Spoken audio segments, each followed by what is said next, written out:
जय हिंद साथियों, इस वीडियो के अंदर यूपी पुलिस के जो आपको पता है नेक्स्ट एग्जाम होगा, दोबारा से एग्जाम होगा, ये एक अच्छी अपडेट है। साथ ही में देखिएगा, अब आपके जो सवाल कमेंट के अंदर आ रहे थे उन सवालों को मैंने यहाँ बोर्ड पर ले लिया है। अब थोड़ा सा उनको हम डिस्क्राइब करते हैं। आपके मन में जो भी डाउट है वो आप पूछते रहिएगा।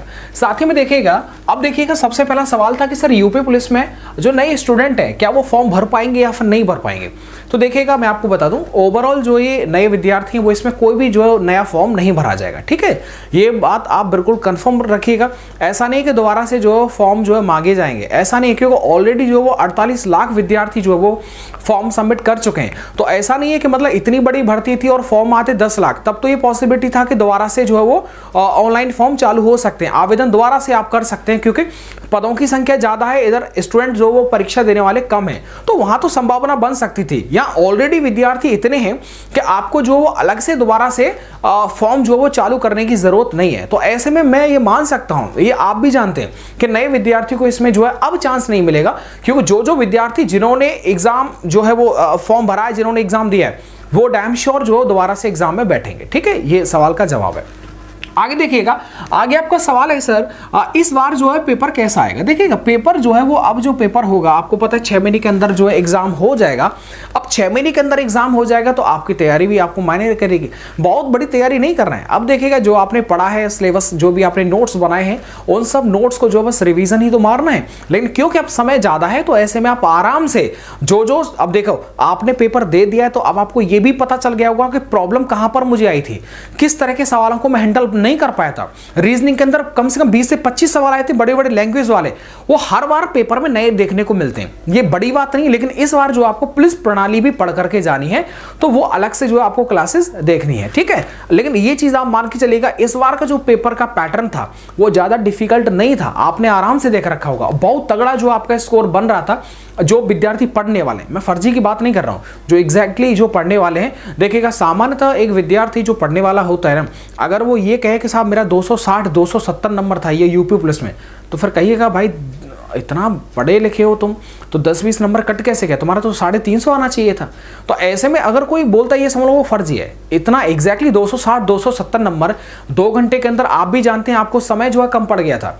तो ऐसे में देखिए, सामान्यतः एक व्यक्ति की रेंज होती है 170 से 220, 170 से 220। अगर किसी का स्कोर बन रहा है तो समझ लो कि वो जेन्युइन विद्यार्थी है, इतना ही कर पाता है। एक नॉर्मल इंसान जो होता है वो इतना ही कर पाता है। अगर कोई 230-35 अपनी मेहनत से ला रहा है, इसका मतलब सर उनकी जो नॉलेज है, उन्होंने जो तैयारी की है वो एक लंबे समय से है, तो आप उनके साथ में कंपटीशन ना करें तो बेटर है। आप अपने स्कोर को कम से कम इतना रखिएगा कि सर 200 जो एक बाउंड्री है वो क्रॉस हो जाए। ठीक है, तो देखिएगा इस बार पेपर कैसा आएगा बता दिया मैंने आपको। यही आपको एक जो पैटर्न है वो देखने को मिलेगा। वही मैथ, रीजनिंग है, हिंदी है, जीके जीएस है, साइंस है, यही सारी चीजें देखने को मिलेंगे। मैंने आपको पहले ही बोला था यूपी जीके में से बहुत बेसिक सवाल आएंगे, आप कोई भी सवाल उठा लो आराम से कर लेंगे, यस और नो। तो बस यही है, यूपी जीके का अलग से बहुत बड़ी चीजें नहीं आती हैं यूपी पुलिस के अंदर। अगला भी एग्जाम देखेंगे तो वो भी इसी पैटर्न पर आपको देखने को मिलेगा। एब्सेंट छात्रों को मौका मिलेगा या नहीं मिलेगा। भाई देखिए, एब्सेंट हो, देखिए एब्सेंट विद्यार्थी कोई भी रहा हो, जो पेपर देने नहीं गया हो, या किसी कारणवश आप एग्जाम सेंटर पर गए, आपका ट्रेन जो है वो लेट हो गया, आप एग्जाम देने नहीं जा पाए, सभी को मौका मिलेगा। जितने फॉर्म भरे गए थे, जितने विद्यार्थियों ने फॉर्म भरे गए थे, उन सभी को दोबारा मौका मिलेगा इस पेपर में बैठने का। चाहे वो पेपर दिया हो, चाहे नहीं दिया हो, चाहे आपके 100 नंबर बन रहे हो, चाहे आपके बन रहे हो 280 और 300 और 350 भी कह दूं तो कोई दिक्कत वाली बात नहीं है। तो ऐसे में कितना भी कुछ भी हो, सभी विद्यार्थी जिन्होंने फॉर्म भरा है उन सबको जो है एक बार मौका अगेन मिलेगा। अगला सवाल देखिएगा, अब क्या करेंगे। देखिए, अब क्या करेंगे, बहुत कुछ नहीं करना है आपको, बस ये है कि अब आपको थोड़ा जो पढ़ाई है, आपने एक दो आज कल का रेस्ट ले लिया है जी, अब आपको सर देखिए पढ़ाई करनी है, एक बार दोबारा से रिवीजन मार देना है, चीज़ों को रिवाइज करते रहना है बैक टू बैक, और एक दिन आपका जो सपना है वो ज़रूर पूरा हो जाएगा। ठीक है, जब आप इस वर्दी में आ जाते हैं ना, तो उसके बाद में कहते हैं ना कि आप फोन पर वीडियोस में कमेंट करना कहना बड़ा आसान होता है जी, रियल बता रहे हैं हम आपको। जब आप आ जाएं उसके बाद में आप हमको एक बार अगेन कमेंट करिएगा, सर मुझे नौकरी मिल गई है, मैं नौकरी ज्वाइन कर लिया है, यहाँ पर मैं पोस्टेड हूँ। इसके बाद में अगर कोई बाई चांस जो है वो इस तरह का मौका कभी आएगा, तो तब आप हमें बताना कि उस टाइम पर जो राम सर बोल रहे थे वैसा एग्जैक्टली होता है कि नहीं होता है। बिल्कुल सर ऐसा ही होता है। तो इस चीज़ को समझने का जो कोशिश करना चाहिए था खैर अब तो रात गई बात गई, लेकिन ओवरऑल ये चीज़ें होती हैं। ये चीज़ तभी फील हो पाता है जब आप नौकरी में लग जाते हैं। उससे पहले लगता है कि ये भाई गलत है, मतलब ये चीज़ें गलत थी, ऐसा सर को जो है करना चाहिए था लेकिन नहीं किया। वो बाद में आने के बाद पता चलेगा, उससे पहले आप कितना भी समझा लो बात नहीं समझ में आएगी। आगे देखिएगा, अपने सवालों को कमेंट कर दीजिएगा। देखिए अब आपके जो भी सवाल हैं सर, उन सब को जो आपको कमेंट बॉक्स के अंदर जो वो कमेंट कर देना है। कोई भी सवाल हो, मतलब यूपी पुलिस के रिगार्डिंग सर जी, कोई भी सवाल हो यूपीएसआई के रिगार्डिंग। अच्छा देखो कुछ सवाल ये भी थे सर, यूपीएसआई का जो नया भर्ती है वो कब तक आ जाएगा।